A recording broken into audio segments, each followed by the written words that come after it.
Et c'est parti, les amis, on continue. Ce speedrun, on est classé 1168, on affronte Yoda classé 1296.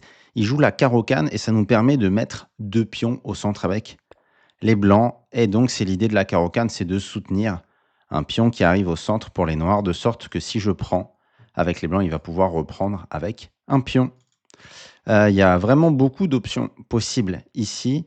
Prendre de l'espace avec E5, c'est sans doute le meilleur coup à top niveau. On a aussi un coup très logique, c'est cavalier C3, la variante classique, qui permet de défendre simplement le pion E4 en se développant. On pourrait aussi faire la variante d'échange en prenant.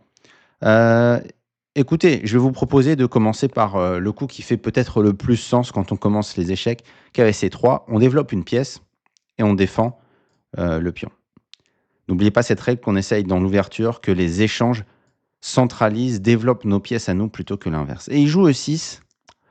Pourquoi, à votre avis, je suis plutôt content de voir ce coup sur l'échiquier? C'est ça. Le fou est dorénavant bloqué. Le fou est bloqué, donc ça c'est... Normalement, c'est l'idée de la carocane, hein, c'est de ne pas justement bloquer ce fou. Mais là, mon adversaire qui le bloque, donc je vais me développer. Et je suis déjà plutôt content. On va voir comment ça continue. Donc on a pour l'instant un meilleur contrôle du centre. 2 pions là, dans le carré magique, contre un seul. Donc il y a un avantage d'espace, mine de rien, au centre. Et il a d'ores et déjà un fou qui est enfermé. Et là, mon adversaire joue C5. Qu'est-ce que je m'apprête à dire sur ce coup, à votre avis? Oui, C5, c'est un peu étrange, parce que dans une partie d'échecs, les noirs commencent déjà avec un temps de retard. Il a joué déjà C6, et maintenant il perd un coup pour jouer C5. Ça veut dire qu'il a pris 2 temps, il a développé aucune pièce. Moi, j'en ai 2 pour l'instant. Ça commence à me plaire, cette histoire. Est-ce qu'à votre avis, je vais manger en C5? Si je mange en C5, sur le principe, quand même, je développe une de ces pièces. Donc, c'est exactement ce qu'on veut pas faire. Est-ce qu'à votre avis, je vais manger en D5? Eh bien, sur le principe, en mangeant en D5, il va pouvoir remanger et je vais lui ouvrir son fou qui était enfermé. Donc, a priori, on a envie de faire aucune des 2 prises. Maintenant, aux échecs, vous devez comprendre quelque chose. C'est que là, on a parlé stratégie. Mais, avant la stratégie, dans votre process de réflexion, c'est d'abord 1. Que veut l'adversaire avec son dernier coup? Et 2, c'est pas la stratégie, c'est le jeu concret. Est-ce qu'il n'y a pas quelque chose d'immédiat qui nous permet de gagner? Et en fait, ici, on va gagner un pion. Et c'est beaucoup un pion, surtout si c'est un pion central. Mettez sur pause si vous voulez essayer de deviner comment je vais gagner un pion dans cette position. Effectivement, ça commence avec pion prend D5. Même si j'ouvre ce fou, même si stratégiquement ça semble bizarre, même si là je vais encore faire un coup qui stratégiquement a l'air bizarre parce que je développe son fou, mais au final, j'ai ouvert 2 attaquants sur le pion D5 qui n'est défendu qu'une fois. Et donc je gagne un pion. Et c'est pour ça que j'ai accepté de développer ces pièces. Bon, avant de me jeter sur ce pion, quel est l'autre coup que je considère à votre avis? Très très bien. Je considère aussi l'échec. Toujours regarder les échecs en premier. Et l'échec ici me semble plutôt pertinent. Ça va pas l'aider en tout cas à défendre son pion. Donc ça me va bien. Et maintenant, avec quoi prendre ce pion D5? Dame ou cavalier? Et je veux le prendre tout de suite, hein, parce que si jamais je roquais pour accélérer mon développement, peut-être qu'il pourrait jouer D4, garder son pion. Donc je vais le manger tout de suite. Et comme je vais gagner un pion, je vais plutôt manger avec la dame.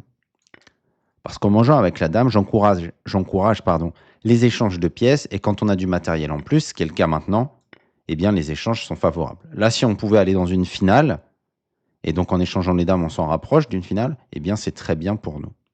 Si on pouvait tout échanger, aller dans une finale avec que un roi contre des pions, que un roi et des pions contre un roi et des pions, on serait très heureux. Là, évidemment, mon adversaire se trompe. 1300 sur Lichess, ça commet une grave erreur. Bien sûr, la fourchette ici. Cavalier en C7, échec. Et je vais prononcer les termes magiques bientôt pour le faire abandonner. Donc en tout cas, là, il a un pion et une tour de moins. Bon, mais il faut convertir proprement. Comment faire? Eh bien, la première chose, c'est que j'aimerais mettre mon roi à l'abri, j'aimerais faire jouer mes tours, j'aimerais développer mon fou, mais j'aimerais aussi que ce cavalier puisse sortir de là. Si j'arrive à le ressortir, je vais avoir vraiment une tournette de plus. Alors que s'il arrive à me faire, je sais pas, pion B6, roi B7, roi C8, roi B7 et roi prend cavalier, là je vais avoir qu'une qualité de plus. Alors je regarde le coup évidemment fou F4 pour appuyer une sortie du cavalier ici. Ça semble assez logique. Euh, et je vais le jouer parce que ça me permettrait peut-être de faire le grand roc et de mettre tout de suite une tour là en vis-à-vis du roi. Bon, en vrai, tous les coups étaient bons. Un petit roc, c'était très bien. Un fou ici, c'était très bien. On ne peut pas vraiment se tromper là. Bien joué, cavalier D5. Bravo à mon adversaire. Coup forcé. Il contrôle C7 et il attaque mon fou. Très bien joué ce coup. Là, normalement, je vous dis toujours, Jo, fou à 2 cases du cavalier. OK? Pour dominer ce cavalier. On contrôle ses cases d'attaque. Mais en fait, ici, comme c'est cette case qui m'intéresse pour sortir mon cavalier, je vais plutôt rester sur cette diagonale. De sorte que, par exemple, si je joue roi E7 pour manger mon cavalier avec sa tour, et ben voilà, c'est ce qu'il fait. Hop, merci. Je peux, grâce à ce fou, sortir mon cavalier. Vous comprenez la stratégie qu'on a adoptée? Et donc, on a toujours une tour de plus.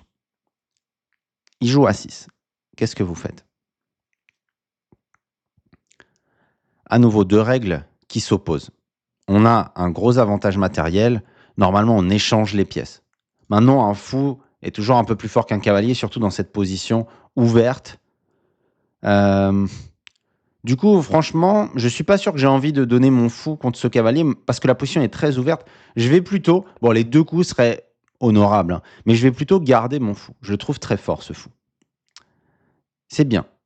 Il mobilise ses pièces, il me fait un coup forcé ici, bravo.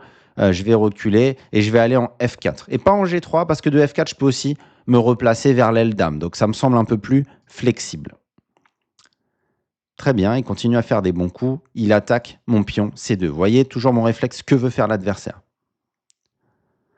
Il attaque C2 et en plus, il y a peut-être un signal faible ici. Pas mal, pas mal. Bon, il y a pas mal de coups que je pourrais faire. Grand roc, c'est un très bon coup. Mais je vais quand même lui donner ce pion en F2. Je suis pas sûr d'avoir envie de lui donner ça. Donc je vais jouer juste fou B3. Je sors de ce signal faible, alignement suspect, pièce pas protégée. Je défends C2. Ok. Il joue fou G4. Il joue très vite ce joueur. Que faire ici? Donc que veut mon adversaire? Bon, est-ce qu'il veut manger là? Oh, ça me double les pions, mais on a une tour de plus. Ça serait pas dramatique, très franchement. Donc là, en fait, je vais ramener mes tours enfin en jeu. Je vais jouer roc. S'il me prend, be my guest. Et moi, je veux tour E1, tour D1. Toutes mes pièces seront mobilisées. Je sais qu'après ça, j'aurai un gain. Donc, il coordonne ses pièces sur C2. Il joue pas mal quand même. Enfin, il a mal joué, mais on sent que il y a quelque chose quand même chez ce joueur. Je vais jouer tour E1 échec, évidemment, sans trop réfléchir. On ramène la tour. Et ensuite, qu'est-ce qu'on va faire à votre avis? Ah, et donc il fait pas nécessairement le bon choix. À sa place, j'aurais plutôt planqué mon roi en F8 où il était très tranquille. Là, il met son roi en plein milieu de l'échiquier, donc je vais pouvoir gagner encore un temps, mobiliser encore une tour. Là, pour le coup, c'est pas très bien joué de sa part. Et qu'est-ce que vous feriez à ma place? Bah, beaucoup de coups possibles. Je vais faire un coup forcé. Ça, par contre, c'est pas mal de faire un coup forcé. Et je vais lui tendre un petit piège. Je vais jouer C3. Essayez de voir quel piège je lui tends avec ce coup. J'attaque son cavalier. Je me dis que... je me disais qu'il allait être tenté de venir en D3. Et sur cavalier D3, j'avais prévu de faire tour prend cavalier, fou prend, et cavalier échec fourchette et gagner 2 pièces pour la tour. Mais il joue cavalier en C2. D'accord. Très bien. Bon, et là, je vais simplifier. Là, il est temps, j'ai plus que 2 minutes à la pendule. Il est temps de simplifier la position. Je vais vous laisser chercher une ligne forcée qui permet au blanc de simplifier la position. Très très bien. On va prendre, même si tout à l'heure, je ne voulais pas donner mon fou contre le cavalier, ici, vu que j'ai un cavalier D4 échec qui fait une fourchette, qui va inciter son fou à prendre, ça échange quand même 2 paires de pièces. Et là, on y voit très très clair, j'ai juste une tour de plus. Donc, c'était une belle séquence là pour liquider. Maintenant, vous allez voir, ça va être bien plus facile. Alors, comment on joue ici? Il y a 1000 façons. Moi, je vais faire... on pourrait rentrer là. Il y a vraiment 1000 façons de jouer. C'est quoi le plus rapide? Écoutez, déjà, je vais faire un coup professionnel, H3.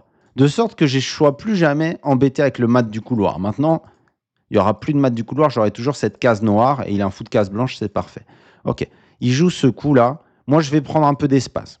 Je vais prendre un peu d'espace. C'est pas grave d'avancer les pions devant mon roi. On est en finale, là, il va rien m'arriver sur mon roc. Donc, j'essaye de le pousser à la faute. J'essaye qu'il choisisse une case un peu bizarre où je pourrais le harceler. Voilà, il choisit cette case. Ok, je vais l'attaquer. On va voir où il va aller. Et globalement, je vais mettre mes tours en fait sur la 7e rangée. C'est le plan en général.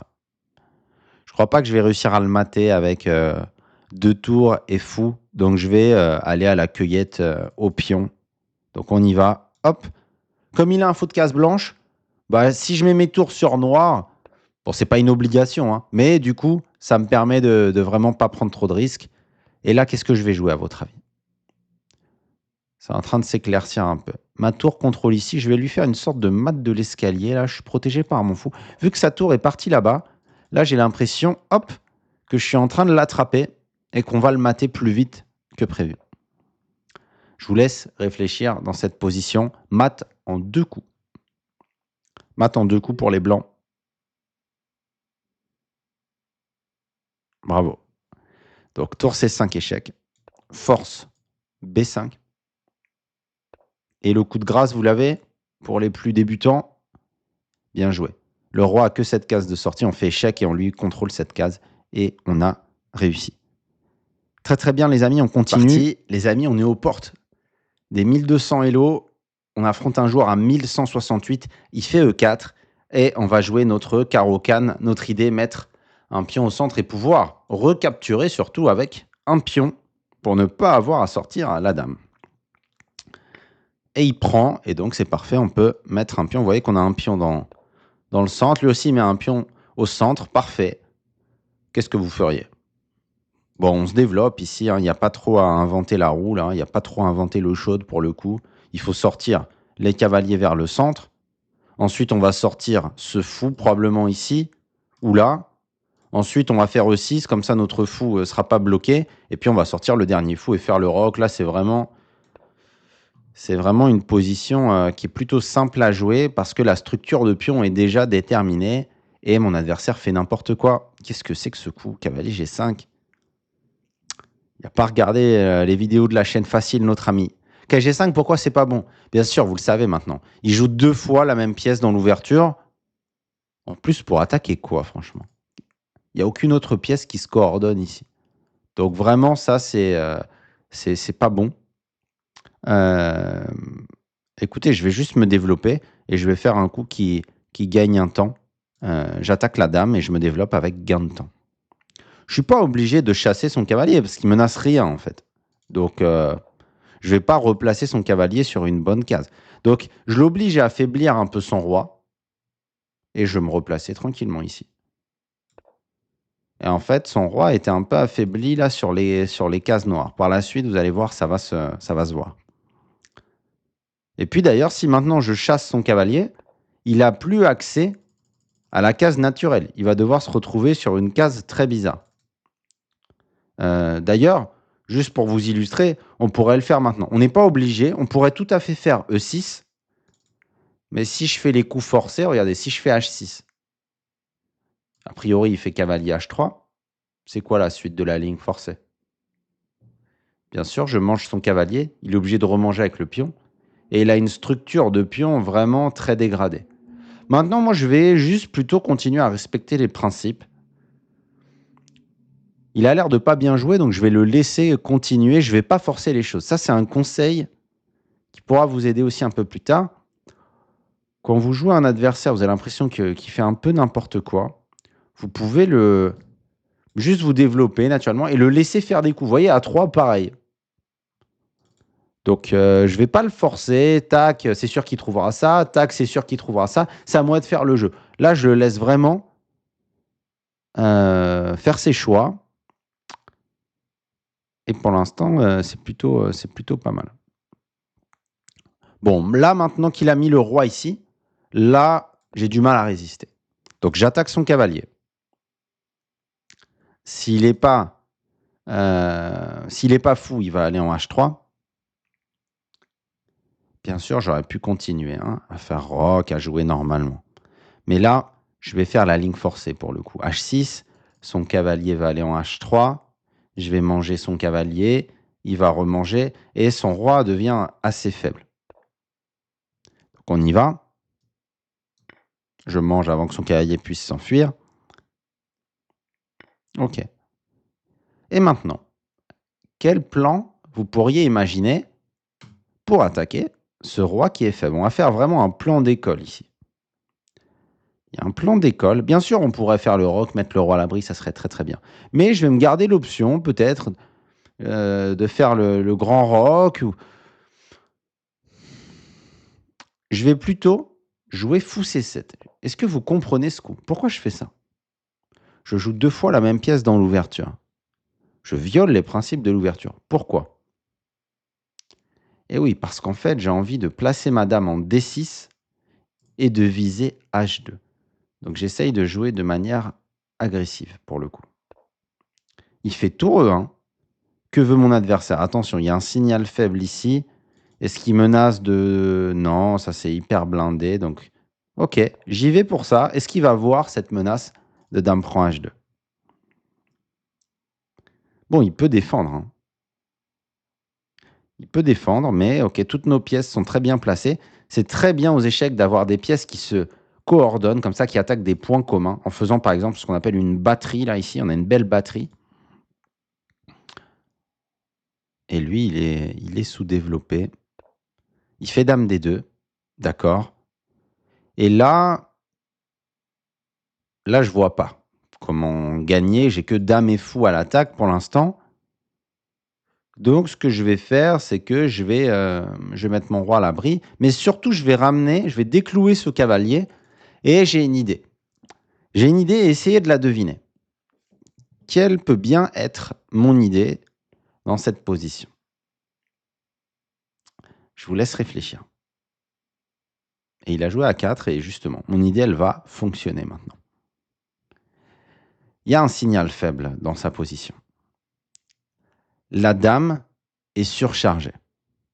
Si vous voulez le voir autrement, le pion H2 est mal protégé, protégé par le roi et par la dame.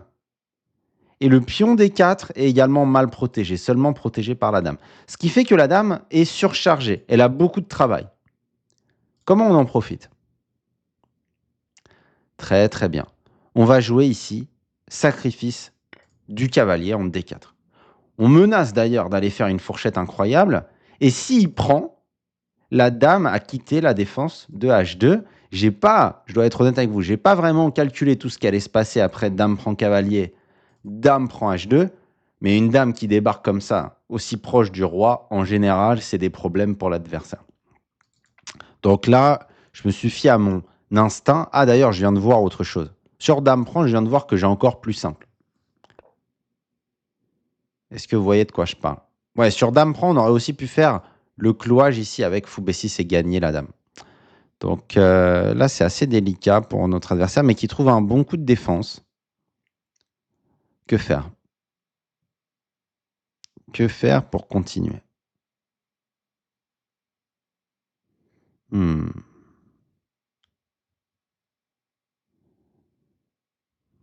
Ça me saute pas aux yeux de voir comment je dois continuer cette attaque.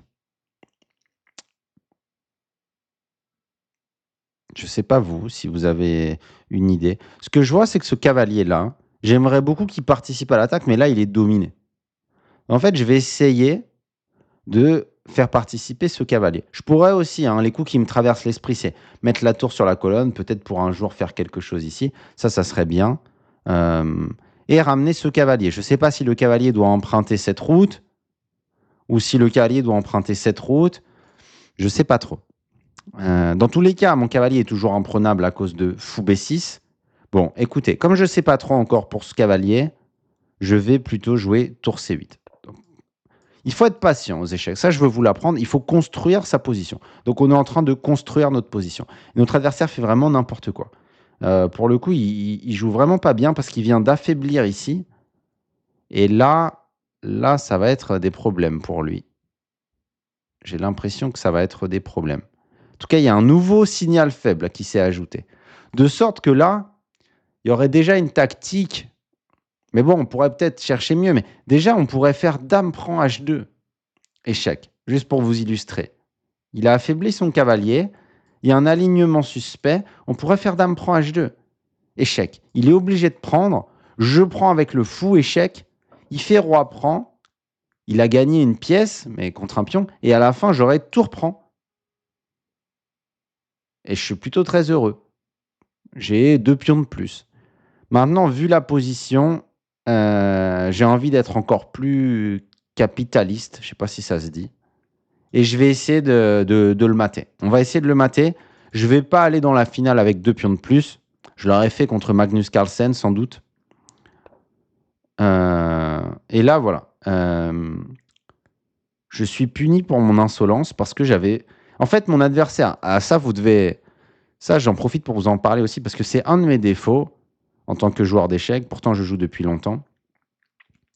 Mon adversaire a joué tellement mal les 17 premiers coups de la partie. Et je ne dis pas ça pour être méchant, c'est juste un constat.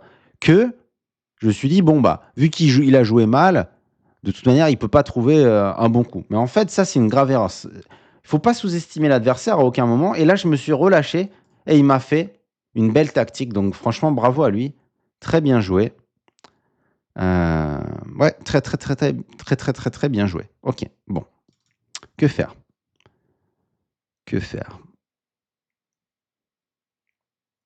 Bravo à mon adversaire. Joli, là. Pour le coup, il m'a eu. Alors, j'ai ma dame d'attaquer. Écoutez, je vais faire ce que j'avais prévu depuis tout à l'heure, à savoir dame prend. Il va faire dame prend. Je vais faire fou prend. Il va faire roi prend. Et je vais manger ici. Il va manger là. Mais je prendrai encore un pion. Ok, je vais jouer ça, je vous montre. Échec. Mais bravo à mon adversaire, il m'a eu. J'ai un peu trop sous-estimé. Ça, c'est un défaut qu'il faut réussir à gommer si on veut devenir fort aux échecs. Toujours avoir beaucoup de respect pour l'adversaire. Bon, je vais capturer ici. Il va probablement capturer ma tour. Vous voyez, ça, c'est une ligne forcée, encore une fois. Encore une. Alors, on est là. Je pourrais regagner le fou et on aurait 2 pions pour la qualité. Mais je vais faire un coup intermédiaire, évidemment. Échec. Je prends encore un pion. Mon cavalier là le bloque. Il ne peut pas mettre la tour là. Donc, en vrai, il est quand même plutôt en très mauvaise posture. Est-ce que, à votre avis, on peut espérer le mater avec nos 2 cavaliers et la tour? Malheureusement, il contrôle cette case, donc je ne peux pas y aller. Pour l'instant, je ne vois pas d'échec et mat possible. À moins que on vienne là. Il sauve son fou, mettons. Je prends échec. Il bouge ici. Et je fais cavalier. C'est un peu dur, j'espère que vous accrochez. Et je fais cavalier là. Et je menace échec et mat. C'est très fort. Je pourrais faire ça. Bon, c'est pas du tout du niveau. Mais je vais vous montrer quand même, a priori. Bon, normalement, on reprendrait son fou. Mais ça lui laisse le temps peut-être de challenger notre tour. Donc, regardez ce que je vais faire. C'est vraiment... c'est niveau avancé. Hein. Donc, je lui laisse le fou. On sacrifie une pièce. Notre idée, c'est d'essayer de le mater. On a la tour sur la seconde rangée qui est très forte et on a 2 cavaliers. Peut-être que ça suffit pour lui faire échec et mat. Comment savoir? Eh bien, en fait, vous devez imaginer dans votre tête une position où il y a un échec et mat. Et moi, j'en ai trouvé une.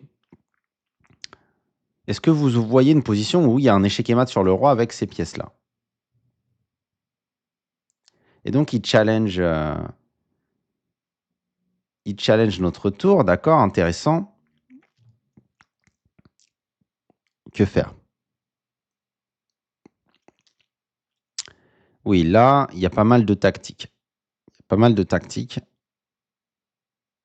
Ici, le plus simple, c'est mettez sur pause si vous voulez réfléchir. Le plus simple, c'est de manger.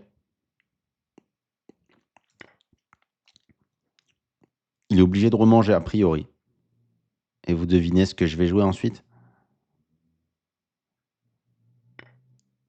Et je vais faire la fourchette. OK. Donc, je regagne la qualité que j'avais perdue avec la tactique de tout à l'heure et il me reste du coup pas mal de pions en plus. 3, 1, 2, 3. Et donc, on va gagner. J'attaque ce pion. On a une finale. J'attaque ce fou. Voilà, il sauve le fou. Je mange ce pion. Et on a, j'aurais pu jouer B6, j'ai pas très bien joué. Et on a cette finale où on est bien gagnant. Alors justement, en 1 minute, je vous apprends les finales. La première étape, essayez d'activer son roi. En finale, le roi peut pas se faire mater. Alors on doit l'utiliser comme une pièce à part entière pour essayer d'escorter, et c'est l'objectif en finale, essayer d'escorter les pions dames. Vous voyez, lui, ça se voit que c'est un coup de débutant, H4. Il aurait dû ramener très vite son roi. Voilà, c'est ce qu'il fait, c'est bien mieux. Ok, je centralise mon roi. Il centralise son roi. Ça, c'est beaucoup mieux, là, ce qu'il est en train de faire. Et maintenant, je vais essayer de me créer un pion passé. Donc, hop, j'y vais. J'ai pas mal de pions, là. Ils vont essayer d'avancer. Il attaque mon cavalier. Bien joué.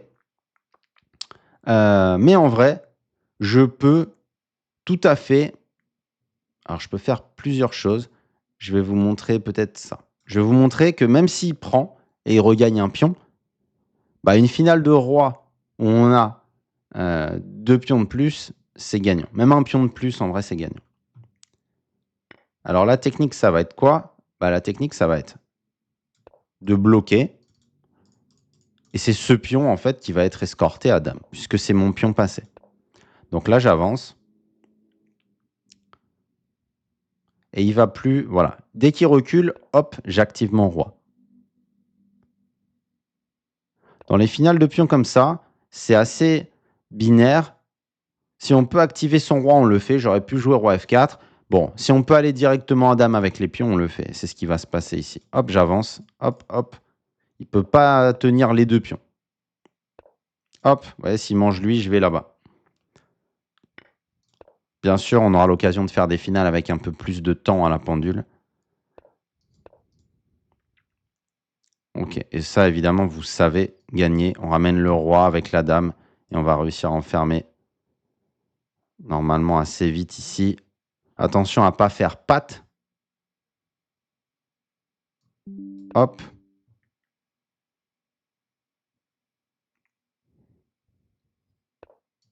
Hop.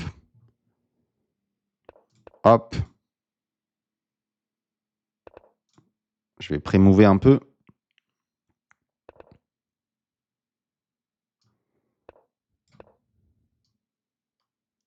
Là, il n'y a pas patte, hein, il pourra jouer avec ce pion et je vais le mater.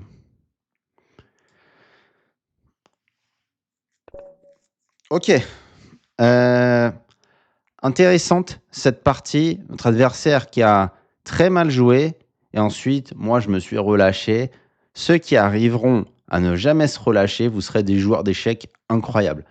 On se retrouve très bientôt pour une nouvelle vidéo. Si vous avez apprécié, comme d'habitude, évidemment, abonnez-vous s'il vous plaît, likez, même partagez avec vos amis joueurs d'échecs. Merci de regarder mes vidéos. J'espère que vous progressez avec moi. Ciao, ciao, la team.